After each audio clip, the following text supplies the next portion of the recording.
We're back once again, There we go. and we've got the one and only Boy Detox. I'm back. Jessica I know, Matthews, it's so good to have you aka back. the Boy Detox. It's so good to have you back How you doing?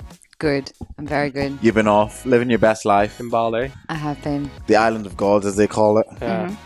Actually, before we do, welcome back to Men Know Nothing. I'm Dan. I'm You are. Dwayne. And this is the podcast giving you the unqualified advice you never ask for on a regular basis. Yes, Exactly. that's, There we go. that's his thing that he likes to do. That's now. well, because we need to intro, we've got to have an intro. And then subscribe to all our stuff. Mm-hmm. Yeah, you've been off to the island of the gods. Mm-hmm. The place where people run from something or are looking for something. Oh, It's great. I'm so jealous. Oh, living in Bali. What about you? Were you running from something or No, but I trying to completely find changed my something? life. Explain. Essentially In what way? Yeah, like I just what? packed up all my shit, all my apartment. I got made redundant. Yeah, And I decided to move to Bali. so good. And it's Which is been wild. what? When did you It's go? been a couple Feb? of months now. End like of 3 March. months. End Yeah. of March, End April, of May, March. June, July, August.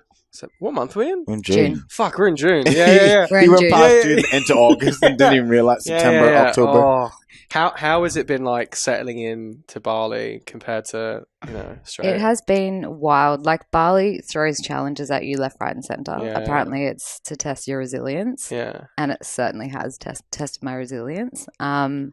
Like just shit goes wrong all the time, but you kind of just have to duck and weave around it. Go with Do you the miss flow. stuff? Do you miss stuff? And like, That's the funny thing. I don't really miss stuff. I Yeah, miss fair. like my mum, my brother, like water out of the tap. yeah, I was gonna say like you just miss the Some of the simple, simple thing. things. Like Yeah. a good burger, just having like a good cheeseburger. What are you Yeah. talking about? Well, it's There's hard. Great No, cheeseburgers in I in want Bali. like Indonesian food is obviously great, but I'm saying when I wanted like Western food, I found it really hard to just find like good In simple- Bali. So much great food there. Yeah, I found it quite hard. Yeah. You weren't looking, man. There's Oh, literally fair. so Yeah, many yeah. nice burger miss places. olives. Oh really? Yeah. Oh fair. Yeah. Yeah. Because I just maybe just kept going down. But the, you the- literally just went the to same Western strip. food Yeah, and yeah. ate Western food the No, whole time I love you were Balinese food. I love Balinese food, but like sometimes is that just there. really is it that easy to Whenever get? we were Yeah. there, Oh, you fair, only had okay, Western fair. food. Wow, they're like people. He's so People just like, fucking- what are you talking so about? fucking uncultured. There's so many burger and pizza places. Okay, Actually, loads fair. of Western food. Yeah, okay, But no, fair. like even through all the challenges, even the worst things, when the shittest things happened, I still wasn't like, I want to come home. Yeah, fair. Or I was I've made, following you I've very made a bad closely. decision. I just knew, like, it was just right. I love the close friend story. There's always Yeah. it is just great to see. So, FYI, for people listening, on my Instagram page, I run a TBDD, which is the Bali Dating Diaries, on my Mhm. close friend stories. Mm. And that's all the insights about the dating that I do in Bali. So It's you very get good. deeper stuff. That's And good. it actually taught me a lot doing that because it was a chance to reflect and you're saying things out loud to people. Mm. Some of it was super, like, some of it was a bit catty, but some of it was actually very vulnerable What made you want to split it up?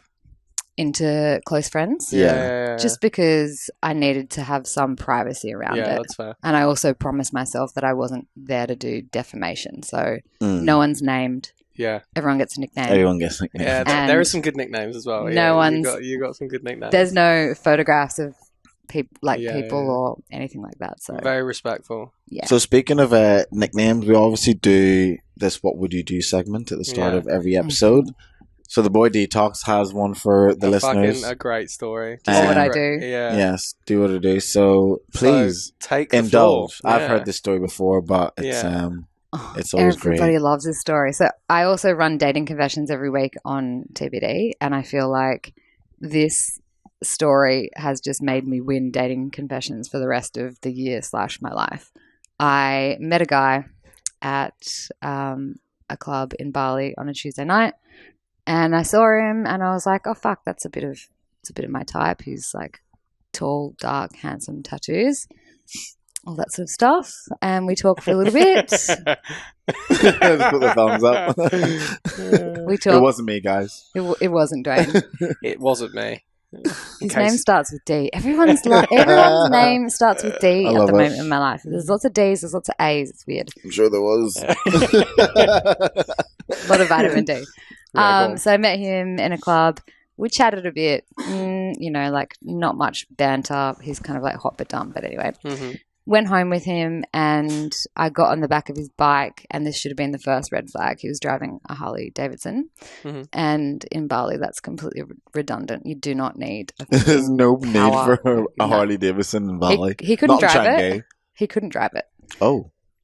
It's manual. He couldn't drive it for shit. Anyway, stopped at Pit Stop on the way home. If you're in Bali, you'll understand that Pit Stop is a late night burger place. Burger place. There you go. He ate his burger in 3 bites. This is important for the story later. And like I hadn't even touched my burger. Anyway, we went home and Back to yours. Back to my place. My housemate was there with her brother. They were chatting in the lounge room. I kind of went out to talk to them, but this guy ended up like sort of turning up to my bedroom, and I was like, all right, cool, we're doing the thing, are we? So he gets into my bed and he really wanted to watch the soccer. We missed the soccer. Right? There were no bars open. Yeah. So he gets in my bed and starts watching the soccer, and we start cuddling. And then he says, I haven't had sex for ages and like for quite a while. And I'm like, this is weird. Like, you're a good looking guy. Why? Anyway, so we started kissing, I think. And he's like, oh, can we just cuddle? And I was like, oh, what the fuck are you here for? All right. Let's just fucking Just cuddle. fuming in her masculine Yeah, I energy. am. Like, why are you in my bed? Anyway, we went to sleep. I woke up in the morning. I always wake up earlier than everyone. I went to the bathroom. I went back out to the room and I was like, it smells in here. I was like, oh yeah, people kind of smell when they sleep. Guys smell when they sleep, normal. So I went to the kitchen, was doing some stuff, and I came back and he'd moved around in the bed a little bit and there was like a stain on the sheets, and I was like, oh my God. I think I was at the end of my period, so I was like, did I bleed in the middle of the night? Like I would realize. And then as he moved again, I realized that no, he'd shat the bed. Oh. And it was not a little bit of shit. Oh my it God. was shit everywhere. And so I'm so polite that I just kind of like turned around and ran out. Was like, I can't confront this guy about this. I would love to have been there at that moment that you decided to leave the room. I was just like, what the Oh my fuck is God. going on? So he shut the bed and then he, kind of got up and got out of bed and had realized obviously what he'd done. So when I came back the next time, he was in the bathroom where he'd taken the sheets off. And he was like, yeah, I'm sick. And I'm like, yeah, mate, you reckon? Oh my God. And I was like, Baffling. do you want me to get you anything? I'll get you a Hydrolite. I'll get you some water, whatever. Fair play to him for like trying to nurse him back to health. I just wanted him to get the fuck out. And then Don't offer him a Hydrolite. I know. Don't offer him things. He'll stay. I went back in, gave him the Hydrolite. He fell asleep holding the Hydrolite. I went back out of the room like many, many times. And then I went back in and he tried to have sex with me. But he was wearing my T-shirt, which is a guy's T-shirt. Shout out to the guy that gave me that shirt. I love it, but now it's dead. So he tried to have sex with me after he'd shat in my bed, and I said no. Can I just ask, how did he try and what was the line after everything To that happened? instigate the Yeah, sex. how did he instigate it? We were sitting down, I think, and he was like cuddling up to me, and his dick was in my back, and I was like, "You've got to be fucking kidding me!" The confidence. And now the dick is hard. Of course it is after With you a shat in shitty my ass. bed. He's got a shitty bum and a hard dick. I love it. He's like, let's give it a go. And I don't know, like a guy with a T-shirt on and no pants. No, it's Just his dick hanging out from the bottom of it. nah, it's not hot. Like fuck. That is hilarious. And eventually I had to be like, I'm going to the gym. I'm fucking whatever. I'm moving to Africa. Like, you need to leave my house. And he's like, I'm sick. And I'm like, I don't give a fuck if you can't drive. Get picked up. Leave. And he left, thank God. And then he kind of messaged me and he was like, it was really good to meet you. I'm sorry. You might need to wash the sheets. Oh, you And I reckon, was do like, ya? I don't think I need to wash these sheets. Gotta They replace need to them. be burnt. Mm. And he's like, oh, I'll pay, blah, blah, blah. To his credit, he actually did pay Yeah, he for the did send me sheets. the money. Yeah, he sent Saw me the money. screenshot. Are they expensive sheets or something? $250. Oh, fuck, yeah, fair. Did Yeah. you have to say to the Airbnb host that someone shot in the sheets? Or No, did you I just replaced them. Okay. Yeah. I just replaced them. $250 for sheets is Yeah. not bad. Well, I went to the shops and that's how much they were. So Oh, you yeah. actually I went. just think, like, in that situation, I was saying this before, I'm like, if I was in there and I shat on someone's bed, the thought process to be like, A, I'm going to try and shag them, and B, I'm going to go back to sleep and not just leave. No That's matter how what sick made me I am. angry. I'm I'm leaving. I'm leaving. Yeah, That's I'm what- taking my sick. I will throw up on the road while just trying to get home. I just That's need to what be made me out angry. of this space. Like he should have. And when I went into the bathroom to get the sheets, they were just on the floor. Like he hadn't even attempted to wash Shit them. side Oh down my as well, just God. touching the floor, and it's just So I had to move these. I had to move these sheets. Like I've still got photos of it, Yeah. so I can still smell it. That is So actually days later, disgusting. the sex was good though, right? He actually messaged me and he was like, "Can you not tell anyone about this?" And I We're was not like, telling anyone. I'm Yeah, not. never. Would never ever dream of it. And then Oh. I kept running into him in clubs because he's a bit of a party boy. And to be fair to him, he did approach me and he was like kind of sheepish and he was like, "I'm really sorry, blah, blah." And I was like, "It's okay. It That happens is to the best of us." insane. That is so. Like at the That he time, shat did you his find it beds. funny at all, or were you like, "This is"? I think I was in shock. Yeah, fair. I think I was in shock. But yeah, it was fucked. But he did send me the money. He did say sorry. And yeah. You're probably ruining pit stops. Like income. Fuck. You're I probably not know. making any revenue because you're just telling the story. Oh. And he went to pit stop and then he shat his bed. Look, I mean, I think it's probably a combination of like pit stop. I think he was doing Ket and Standard. Bali Yeah. belly. Yeah. Oh, Like, okay. and Bali belly is real, right? I've Mm. had it, but I didn't shit myself in a bed. Yeah, I've had it really bad before. I never Yeah. had it. Yeah. Touch wood. Just I love like- that story. I was vomiting. Oh, But I do. You've got some great stories. Yeah. you just they're great. but I was so angry it ruined my day. Like the next day I was just cleaning up shit. Didn't Didn't have sex. And he pretty much put me off my type because he was very my type. He was like maybe 6'4", 6'5", built, tattoos, dark. One man's just ruined it for the rest of us. I know. You'll be back. Oh, of course. It's only a matter of time. Back to the dark side. Oh, I love Oh, that. I love that. But yeah, apart from that shitty experience, excuse the pun, like what, Dating in how Bali. else was Yeah. it in Bali in terms of like the dating scene? Because I obviously mentioned about to you the other day how I think if I was to live in Bali for that length of time, I think I'd want to do it with a partner. Because I think the living there and dating constantly and having the repetitive, but also like we were saying, very different. Even though you do the same thing every day, it always feels different because there's so many new people. What's it been like for you when it came like to dating and going off and doing your little holiday romances and I think stepping out of your comfort zone as well? dating gets a bad rap in Bali because it is that like transient, like people in, people out. Fantasy There's a land lot kind of thing. of there's a lot of fuck boys, and there are. Yeah. But it's fun, and the good thing about it being it does move quicker, and it moves quicker because everybody's so easily accessible. So someone can text you on a Wednesday at 2 and be like, "Yo, you want to go for a drink tonight?" And it's $1.20 on a Gojek to meet them. You can meet them at 7, be home by 9, and you haven't spent that much time, that much money, whatever. It's just so much easier and it moves quicker.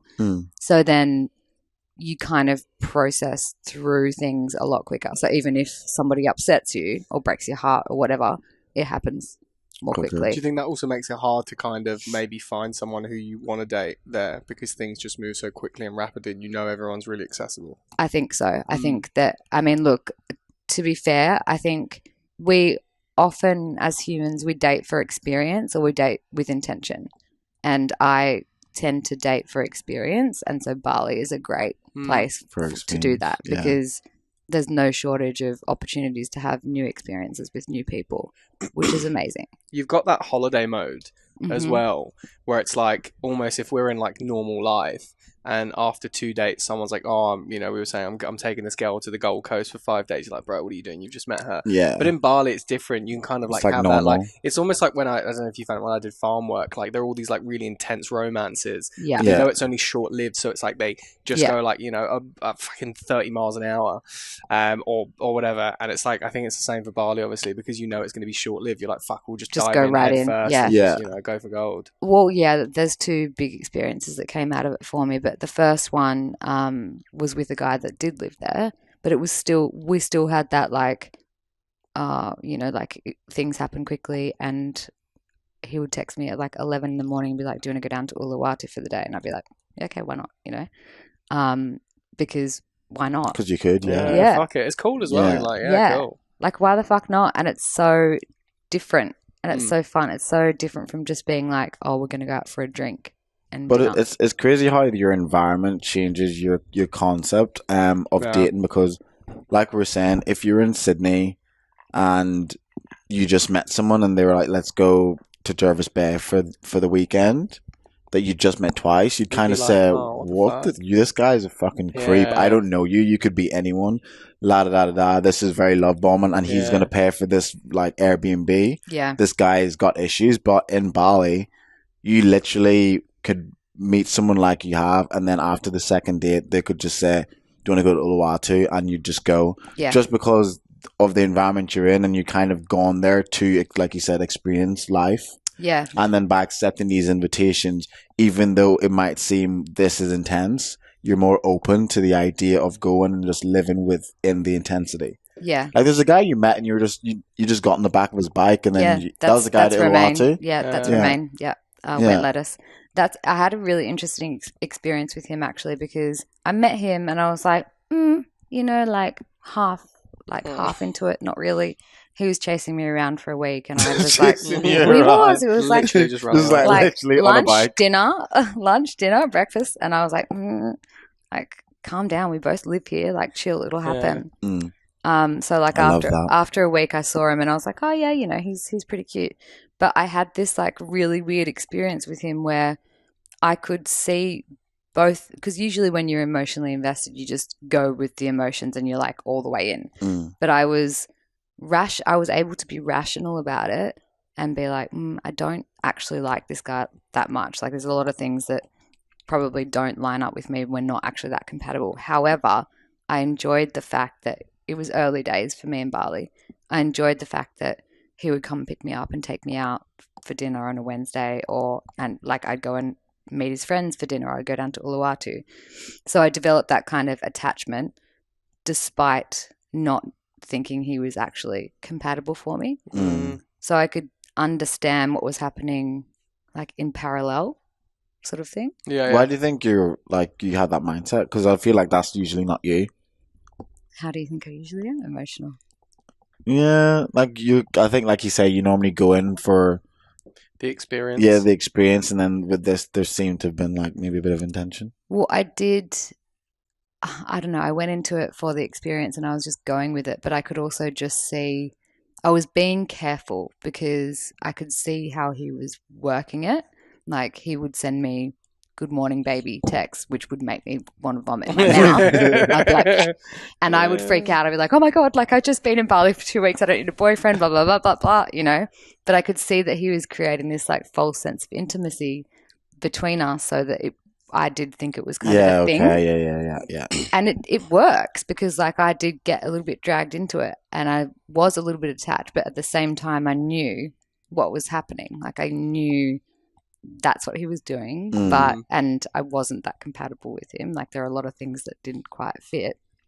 So yeah, it was like this just really interesting experience where I could see both sides. But yeah, I didn't like him, but I liked going along for the ride.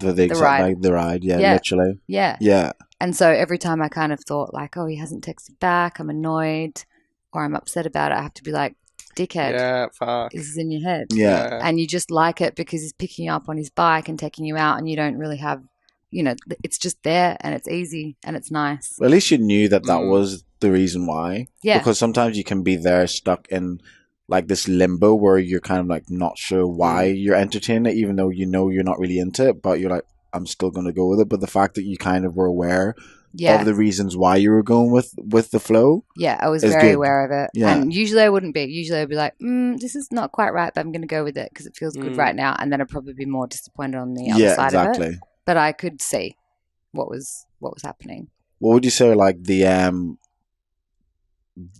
your top 5 maybe most negative reasons or negative experiences when it comes to dating in Bali? Like, why would you say to someone not to do it? Not to date in Bali? Yeah. I think if you are actually looking for a partner, then you have to be careful, because obviously there is a lot of people that are like coming in and out of Bali. Yeah. You're dating like digital nomads, people that just can move around like 24/7. Yeah, and Yeah. that's why they're there, Yeah. really. Yeah, so you've got to be careful of that. If you don't like rejection, then I would say don't date in Bali because there's a lot of rejection. Or Sydney. Honestly, I would get but I got so used to it in the end because I would like approach 5 different guys in a club every night or whatever. Love that. And Okay. I was just like, but I got turned down by so many guys, so many. Even sometimes just in a look or like they completely ignored me or whatever. But so you really need to develop a thick skin around it.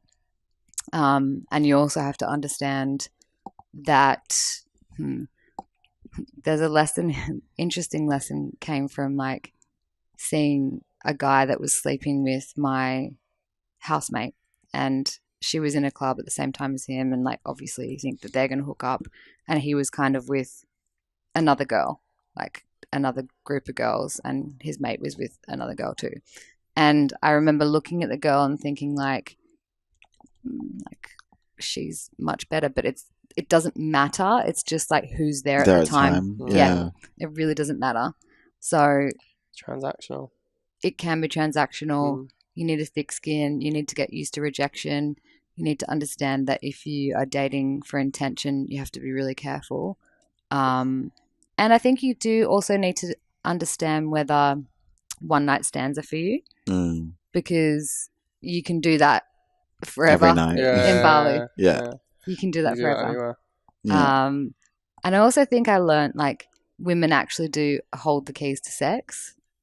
Well, yes, obviously. In what way? Like, in what way do you think you've learnt that? Well, I was at a club one night and I was talking to a guy for a bit. He fucked off with his mates to get a drink. We came back, started talking again, and then he kind of like dipped out on me. It was a bit like it was rude. And I remember thinking like, fuck this guy. And then when we left, I went to go and say goodbye to him. And he just turned to his mate and was like, give me my keys. And he's like, okay, let's go. And I was like, what do you mean? He's like, well, I'm coming with you. So it was like, as soon as I decided that I was leaving, he decided he would come with me, you know? So I think we have a lot more power. Yeah. Than, I mean, than we think. if women want to go out and get laid, they'll most likely get laid. If men want to go out and get laid, it might not always happen. Yeah. So, exactly. Like, it's just So there's a lot more the game. power to it. And what else? I think, you've got to get used to the fact that not all of them will. Yeah, some of them will leave too. Do you think there's a potential to like be really emotionally hurt? Because like you said, when it comes to dating in Bali, things can move quite quickly. So if you were to meet a guy or a girl in Bali and you ended up maybe doing the whole hang out for a couple of days, and then you end up going away for a bit, and then you end up finding that connection, but knowing that it's going to end at some point. I think this is very pointed. I'm just I'm just asking the question. I'm just a very good interviewer. But do you think that though? Absolutely. Because absolutely. When I think back to when I was traveling and stuff, when I was in Thailand, I've said this about what's the most insane thing you've done like on a date, and it was I was in Koh Phi Phi and then I left Koh Phi Phi and I went to another island to meet a girl that I'd actually met earlier in the travel in Koh Tao. I'm like, I would never do that in the real world, but in traveling, did. But even over those 3 or 4 days that I was there, like the intensity of like the experience was so high. It's relationship mode. Yeah, it's like fully relationship mode. Yeah. And then, but you kind of know it's going to end at one point. So it's almost like you're doing it knowing you're going to break your own heart just purely for the experience. That's exactly the language that I use around it. Like, exactly that happened to me. Plot twist. And with Jermaine. With Jermaine, and it was exactly that's the conversation we had. You know, this is you had that conversation. We actually I learned a lot from this experience because I was very vulnerable with him and I was very straight.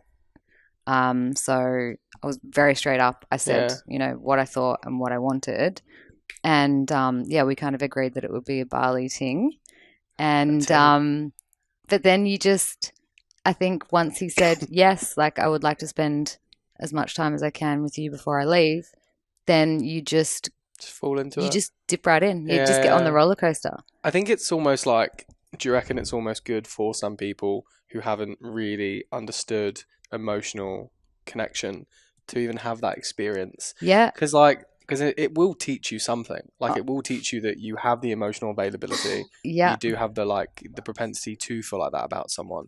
So when you come back into the real world, you can go, well, I can feel that way about someone clearly. Yeah, is and it taught Yeah. me exactly that. And I mean, Yeah. I haven't really liked anyone since Sam. Yeah. Shout out Sam, he'll never listen, but my big ex. So it was definitely very emotional and very opening, and like I was vulnerable with him, which is very new. Yeah. I saw I used to listen to this podcast called Enjoy, and it's 3 guys in a podcast that basically talk about dating and where they used to be and where they are. They're all in like the late to mid 30s. They're copying us. Are you fucking having a joke? Yeah, bastards. Fucking pricks. But there was an episode where this guy was talking about how for years he was very much struggled with the idea of committing to someone because he was just so afraid of being hurt, and he was obviously going to therapy for a while, and the therapist just said to him, look, Justin, the way you have to look at it is that you're always going to have to risk something, and the fact that you aren't or haven't been able to love, the way you have to look at it is you need to go into something and give it your all, and then it's going to teach you either one or two things. It's either one, you go in, you give it your all, and it works out, and you prove to yourself that you are capable of love and you live happily ever after, or 2, you go and give it your all and it doesn't work out, but it shows you that you are capable of giving your all and giving someone all of your heart. But just because it doesn't work out doesn't mean that you're incapable of love. It just means that that person wasn't for you. But trusting yourself that you're gonna be able to get through whatever that experience taught you and like become better on the other side. And it might be because it is a more short-term experience and it is more intense that you are able to open up because you know it's a short time. Mm-hmm. So there's like the sell-by date, so you can kind of just do everything with no regrets. But then there's almost like no pressure to continue that intense amount of emotional connection because you know it will end. So you can really just like empty your whole cup into kind of thing. Yeah, good empty. I think some people will benefit for that because I don't think it's all about winning the game. I think for some people, playing the game is winning the game because they never even tried to start in the first place. Yeah, and I think that's probably the case for me. Don't know about him, but do you think that some of the short-lived romances that you would have in these places, if you brought them back to Sydney, do you think you would even have the same kind of conversation or the same thought process around them? Because there are some people that, even friends, when I used to like backpack and you have these like short-lived friendships, and you bump into them in like another life and you're like, it's so different. You're like, fuck, we would have never been a thing. Like it was just in the moment, it was just chemistry. It was just that. Absolutely not. That wouldn't have ever happened in Sydney because, I mean, to start with, you need 2 weeks in your calendar to plan something in Sydney. But you usually have like a calendar invite as well for them. Exactly. So it wouldn't have happened. And you just also wouldn't have had the way that I met Jermaine was at a club. I was bored because, I was... in Bali, and he just bored. He was one of the people that I approached the bar to talk to. So it all happened very accidentally, very organically. But I also think that kind of brings me around to think about, well, if I was in Sydney, and he lived here, would I like him? I think that I like the distance factor in it. It's a weird thing to think about when you're in those moments of would this work in the outside world? What you mentioned that obviously this guy is one of the only guys you like since this Sam person. Sam, yep. What about him as a human got you to that point? Because obviously you've dated quite a bit, and no one has ever really gotten you to the point where you are willing to give that kind of emotion towards it. What about someone who was literally never your type? So did that too? Really important. It was how he made me feel, and he always made me feel reassured. He always wanted me with him. He had no problems communicating to me that he liked me and enjoyed my company. And every single time I was there, he showed up for me. So I was testing along the way, as I do, because I'm fucked. Risk. I need to calculate the risk, right? Yeah, for sure. And we had a conversation about me staying a bit longer because he was staying, and he was like, "Yeah, of course. If it was up to me, then yes." But I was nervous about it, But I kept testing him, and I would say, like, so when will I see you? I'll see you tomorrow night. And of course, I saw him the next night. Like, he would always make sure I would come. I would be there with him. He would look after me. So he made me feel like he really wanted to be around me. And he was super into me. Like, and he also was very openly affectionate with me too. So there was no question about mystery around it. Yeah, fair. He never made you doubt his intentions, really. No, No. exactly. Like, yeah, he was just all about me, I guess. And he kind of expressed that he, like when we were talking about sex quite early on, he'd expressed to me that he prefers to develop some sort of a connection with a woman because he needs mental stimulation. Same. So why are you laughing? That's so rude. He needs mental stimulation. So he preferred to develop a connection and see someone for like for a period of time rather than just fuck about. So, obviously that worked for me too. Do you know what his attachment style is? It's just giving me, from what you said, it just sounds secure, to be fair. Interesting. I actually don't know. I know what his erotic blueprint is. I don't know what his love language is, actually. What do you think it is? His love languages. How do you think he receives probably it? physical You think? Yeah. Because he was very, very physical touching with me. Interesting. like everywhere. Like the guy would, kiss me in the middle of the street. The street down to Revolver. We were walking down there one morning. He just like stopped and starts kissing me in the middle of the road. I'm like, but you're turned on. Fuck oath. Of course. Should we go to the club or should we just go home? Girls love that. Let's get out of here. And kissing me in restaurants in front of his friends, all that sort of stuff. So there was no doubt, that he was into mad me. that he was doing that though. Mad. As in cool that he was just so comfortable really doing good, that. Yeah. I liked it though. I fuck with it heavy. I'm a big but fan of that. Also, some of the initial conversations we had. I fuck with it heavy. I fuck with it heavy. I fuck with it heavy. Some of the initial conversations we had, because we didn't sleep together we spent like 48 hours together in bed and we just kissed. But some of the initial conversations we had were around, like I said things about my past, about my sexual peculiarities. Yeah. Sounds right. Intricacies. Yeah, for sure. It sounded like accurate. It sounds like the right type of length of word which would fit in that sentence. Enough syllables to make it legit. Sexual intricacies and kind of things that I need in terms of reassurance and being like open in public is like it's a green flag for me. But he was very receptive. Like everything I kind of said, he brought back around and did it. So do you think maybe because obviously in Bali you had loads of free time, and I guess when you go to somewhere like that to work, your time does free up and the lifestyle changes, so obviously schedule will change. You think maybe because your life was so busy in Sydney and it was like a 2-week calendar invite before you could see someone, that's literally probably why you weren't able to find connections that way? Maybe. Or was it a mixture? Maybe you're busy, plus you didn't even want to find one. I think it's probably B. Busy, I didn't want to find. No. I felt like you were very busy all the time. I'm always very busy. I was going to say, your calendar's always like chock-a-block. Yeah. And I mean, Bali was busy too, because I was doing language classes. I was looking for villas. Have you been learning the language? Been relearning Indo. Oh, relearning. Yeah, I forgot, So yeah, I was busy enough in Indonesia and I was working on TBD. But yeah, I was also in Bali dating for content. Yeah. Yeah. And to learn. So it's kind of work. Yeah. No, it definitely is. And all of those things, it sounds like it definitely teaches you like a new facet of dating, relationships, people, dynamics of She also stopped dating her normal type. Yeah. Oh well, yeah, I completely dropped my type in Bali, completely. So from and to, your old type was, and then your new type is. I don't have a type now. I don't have a type now. I mean, wet lettuce was. Could have ruined it for everyone. French, but attractive, but short, shaved hair. When you say short, though, you still mean above 6 foot? No. Oh. Under 6 foot. Like 5'11". Maybe no, probably 5'9" or something. He was 5'9". 5'10", so shorter than me. Okay. Yeah. Because I'm 5'10". I'm 5'10". But even all that, the other ones, the only one that was actually probably really my type was the basketballer, is the IBL player.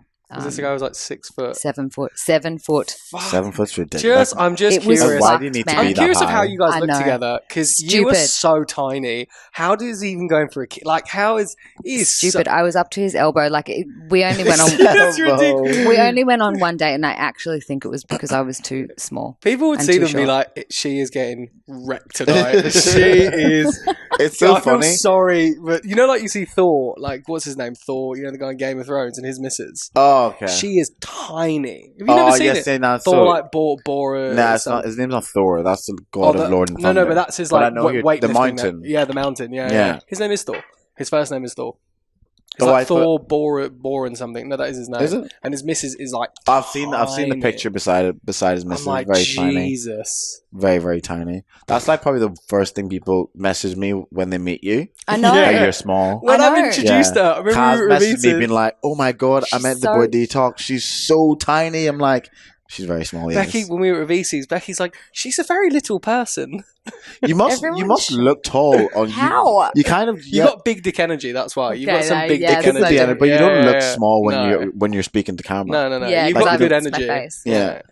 But yeah, I'm tiny, but everyone is shocked. And I was just like, what's my type? 7 foot.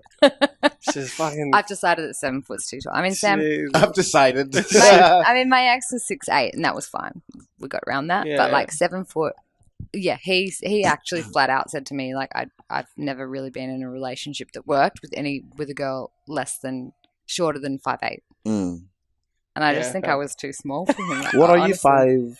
Five, must like, be 5'5", 5'3" or something. 5'3", I don't know, 5'3", yeah. Fuck. Little. So. So you're going back, so you're going to be going back to Bali shortly after this is recorded. Mm-hmm. What's kind of the plans when you go back when it comes to the whole dating thing? Because obviously Jermaine Yeah, is not going to season be 2. there. You've probably spent your time with this dude at He's loads of gone now. different spots. Mm. Yeah, so There's season going to be memories brought back. What's kind of 100%. what's yeah. going to be the I vibe for you? I am kind of worried about that. I mean, that was season 1.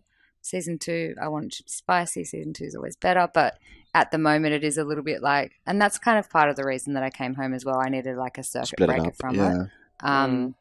And I thought I was going to do some emotional processing, but I've actually been kind of okay. But yes, definitely that will weigh on my mind. But I think like if nothing else ever comes from Jermaine, if I never see him again, like he's really taught me like what I want and what I need, and like That's awesome. he's raised the bar Mm. for sure. Like, you know, There's always that one guy that ruins it for the rest of us. the guy that I was on here talking about, like giving me great head last year. Yeah. Who Yeah, the fuck true. is? I ran into him. He was Yeah. in Bali. Yeah, he lives in Bali. I ran knew into that. him. I knew that. I ran into him. Did he say he heard it? I've hasn't also heard it. bumped into him. He doesn't know I know him, but I've seen him. I ran into him and he was like, "Oh, hey Jess, how are you?" And I was like, "The fuck!" Like he saw me yesterday. I was like, "The fuck, That is hilarious. fuckhead." I was going to say, with old mate who's left, do you still speak, or did you kind of go, well, there's no Jermaine? point? Yeah. Right. Is there any point carrying on this? Like, if you know what I mean? So the last night that we spent together, like this was like simmering for me because I knew I needed to say something, which is kind of rare for me. Like I usually will hold emotions in. Mm. And so I said, I just was like, I don't want to try and text you this later. I'm just going to say it to your face. I know that, you know, we agreed on a Bali thing, but a lot's happened since then. And, you know, there's feelings both ways here. Mm. And like, obviously no pressure in terms of a relationship or future or anything, but like, I would like to see you again. And he started by saying, I don't think so. And so I burst into tears. Oh, fuck.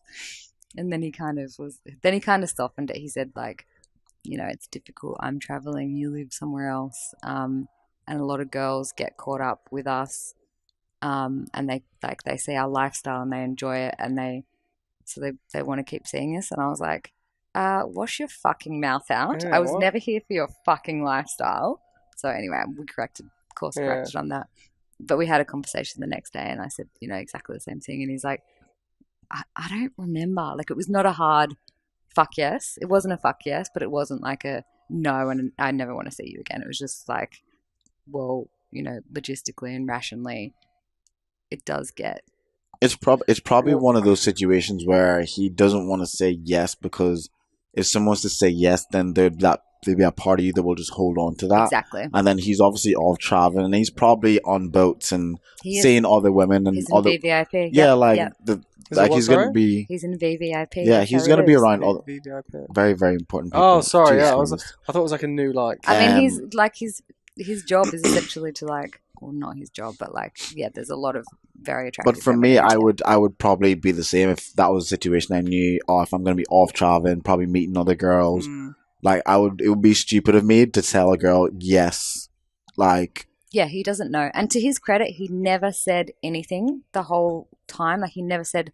"Come and meet me in Mykonos." Come and blah blah blah. He never said any of that, except when he was on MDMA. But are you? So the question I asked was, sorry, are you still texting? We're still talking. Yeah. Okay. There we go. Yeah, that was the question. He FaceTimed me this morning actually with his mate. That's what I wanted to know. Sorry, yes, we are. Yeah. Yeah, we're still talking. So it's not like let's like because obviously if we're not gonna, it's kind of just still left like in the air. I said to him, I was like, "Don't contact me for like no just chit chat."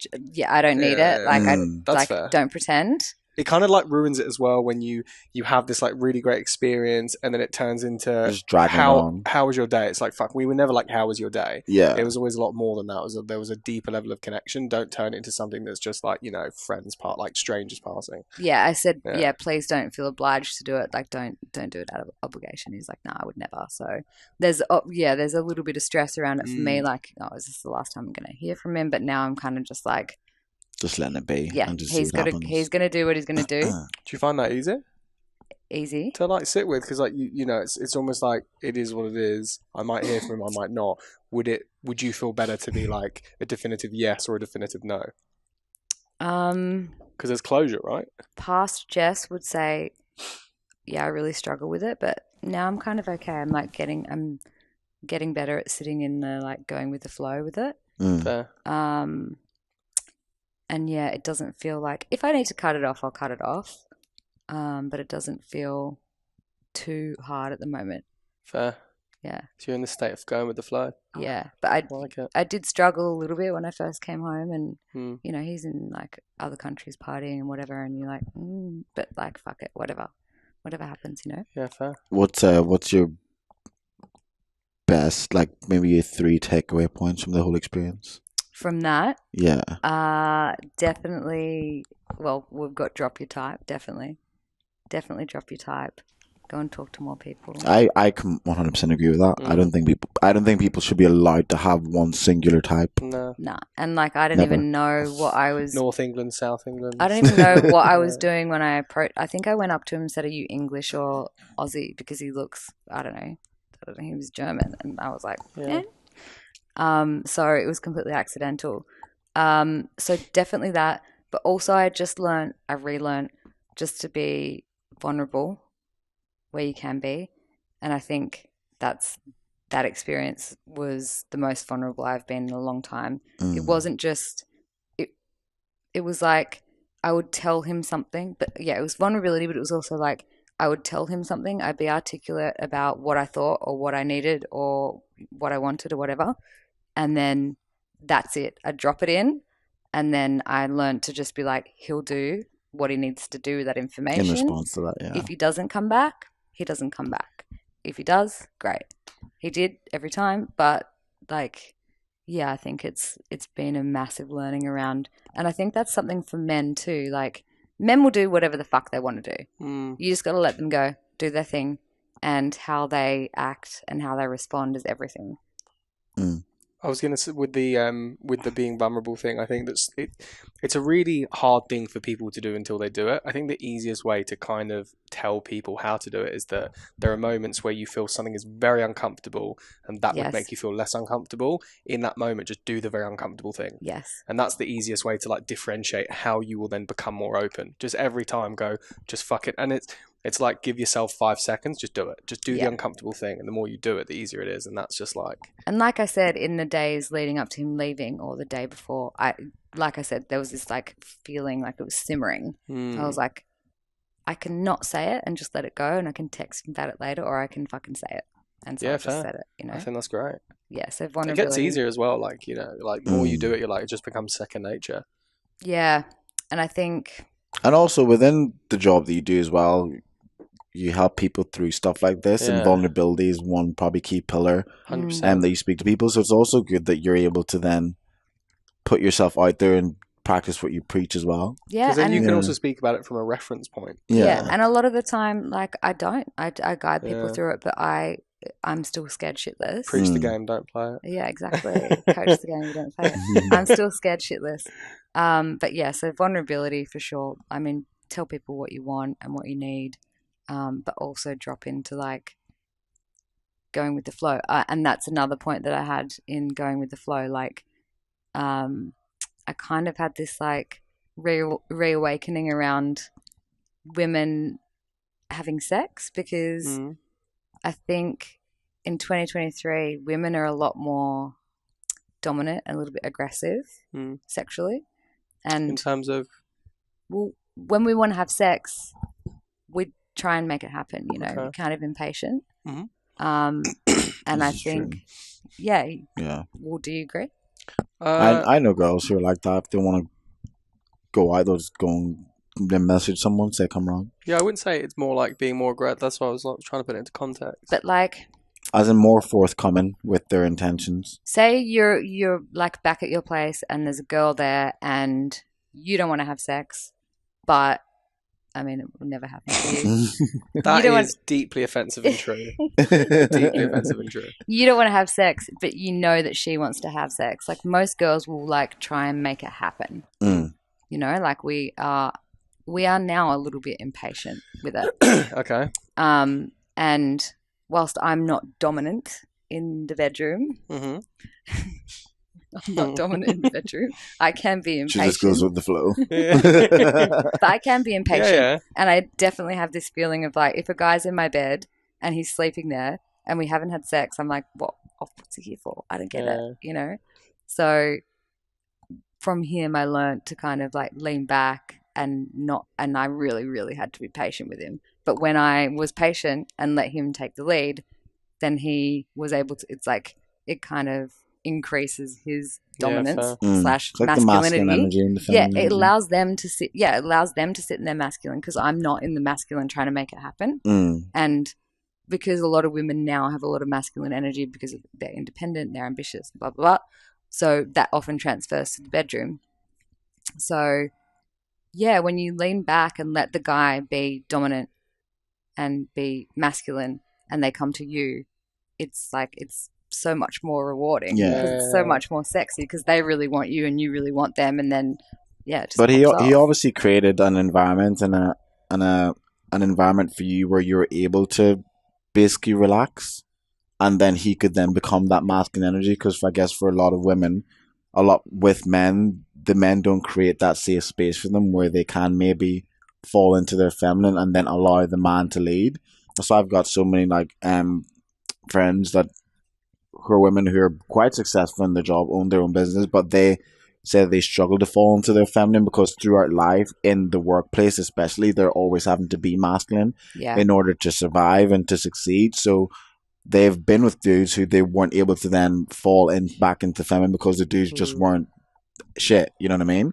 So I guess for you and for most women, if they do find a guy who is good and is safe and allows for you to feel safe, then that's when and then you can fall back into it. He certainly did, but I really just in the end had to be like, okay, hands off, like the erection is not in the room with us. I'm not going to do anything. Like, I'm just going to... Not going to jump your bones, bro. Yeah, I'm just going to wait. But I think that women, like, I don't know, reflecting on it, I think that women do so often take steps forward towards men, and we take steps forward and step forward rather than letting them come to us. And I think there needs to be a little bit more for sure letting them come to us. I've said to go on. No, go on. I've said to a few girls though, when they've said, oh, they've been dating loads of guys and the guys have been shit, the guys are approaching them, the guys are messaging them first. I'm like, well, maybe it's time, maybe you flip it, maybe you pick, you know what I mean? Yeah. For some women who said like every guy they've dated for so far has been this, has been that,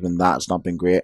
It's like maybe you should just be the one that chooses some night, like you do. You approached the guy that you met, who you've like had that thing with. You went up and approached him. You took it upon yourself to go out and choose this dude that you find attractive, and it worked fucking fantastic. So I think sometimes if things aren't working in one way that you're doing it, sometimes it's important 100%. to maybe just flip it up and do something different in order to get a different result. It's interesting when like I speak to people about this and they're like, the dating game is shit and there's no people out there, which, you know, each and every person has their own experience. But usually when I'm like, oh cool, so like, you know, when was the last date you went on? I haven't been on a date in ages. Oh cool, like what's going on with dating apps? Don't really use them. Oh cool, like what's the last guy you approached? I don't approach. So you're saying it's a shit experience, but you're also not putting yourself in a position to get it. Like, and then you're like, well, why don't you? Oh, I don't want to. Well, then you can't say it's shit. You're shit. You're just shit. Like that, and that's okay. But at least like acknowledge it and go like, I'm the reason this is happening. And it's almost, I say to people, there is a benefit to you taking ownership in you being a bit shit. Because then at least you're doing it and it's your choice. But by saying it is shit, you're giving power to the universe of like, it's none of my fault. And it's like, just fucking take ownership. Like, exactly. And that's okay. And for every like one guy that I did meet in Bali, I'd approached 12 others. Or I'd spoken to 12 others on Bumble. You're like in a dude's ratio vibes there. For every 10 you approach, one person says hello back. Well, you know what I mean. Like, I love it. I think more people could also be a bit kinder to themselves as well, where it's like, I'm having a really shit time dating, and that's okay. Just by saying, and that's all right, it's like, this will happen, like the time will come. Don't act like you need to be in a place far beyond where you are at the moment. Just like, I'm not enjoying dating, and that is okay. Yeah. Or like, I am going through a process of development, and that is okay. You know, all these different things just allow you like a bit of like, who are you? The pressure you're putting on yourself, is that a comparison to where other people are at in their life? Yeah, you got to give yourself a bit of grace. Yeah. Interestingly enough, I went through something like that in Bali too, because after I was seeing Wet Lettuce and he was a dickhead, I was like, I did my typical like, fuck this, I need to like fill an era, I'm not going to talk to any guys, I just can't do this anymore, And one of my friends just said to me like, just, you know, like obviously Wet Lettuce is gone, cool, like we've created a boundary around that, he's a dickhead, but like, just keep going, you know, like just go back to it and like keep plugging away. Like you don't have to like go hard out, but still stay open. Yeah. So I think just play the game. The point is just to play the game. Yeah, and like, you don't have to be. You're not always about winning the game. That's the point. Sometimes playing the game is winning. Like, that is it. If you're playing the game, you're winning. Yeah, and that's it. I think it was just after Wet Lettuce that I met Jermaine, and maybe the weekend after. It was like a weekend afterwards, where I was like, I should not do this anymore. Like, I should fucking stop these guys and blah blah blah blah blah. And I was like, I need to take a step back, and I was like, no, you know, like just keep going, but like you don't have to fucking go turbo on it. Yeah, but just keep doing the same thing you're doing. Approach a guy if you see him, have a chat, whatever. I think that's it. Yeah. I love it. I do. Well, thank you for being back. That is always great to have a chat with you. I love the massive contrast between all our episodes. Last time she had her legs open, rubbing her vagina, talking about giving head.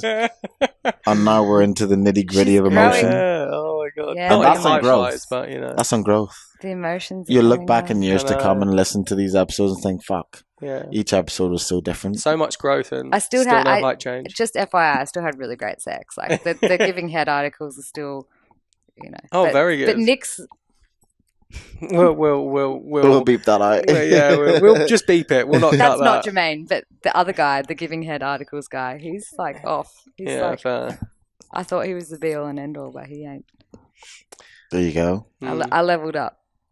That's what we need always. And as always, if you want to find Jess, she's at the Boy Detox. Yep, sure. Is that the main? That's the main page as well. That's the main page. Yeah. That's the main. And if you want to see the Bali dating diaries, then just slide into my DMs and I'll add you to my close friends. They're great, by the way. They are really, really It's a roller coaster, It is. Right? I really like to see it. Because I'm like, how the fuck do you get... Are you a magnet for just this bullshit? Like, what the fuck? Because she goes out and searches. But then sometimes it's like, you know, super romantic and fucking watching dolphins. It's well balanced. Secretly, you love it when this happens. You're like, this is going to be great content. I kind of true. Yeah. You could have cooked that. You could have kicked the guy who was shat in your bed. You're like, I'm gonna leave him there and see what happens. This will be good content to talk about. I Yeah. actually- elongate Let's just this see what- let's story see what and I see where we actually can wasn't get going to. to put that on TBDD because I was just mortified. Yeah. And I was mortified about his response too. Like, get the fuck out of my house. But I was mortified, and then it just got off. It just had to go. I can't wait for you to shag him one day and be like, No, I'm "Did never shagging him. Oh. That's right. Never. Well, thanks so much thank for you very coming much, on. Jessica. You're welcome. As always, Stay safe and yeah, More stories in 6 months. enjoy listening, guys. peace.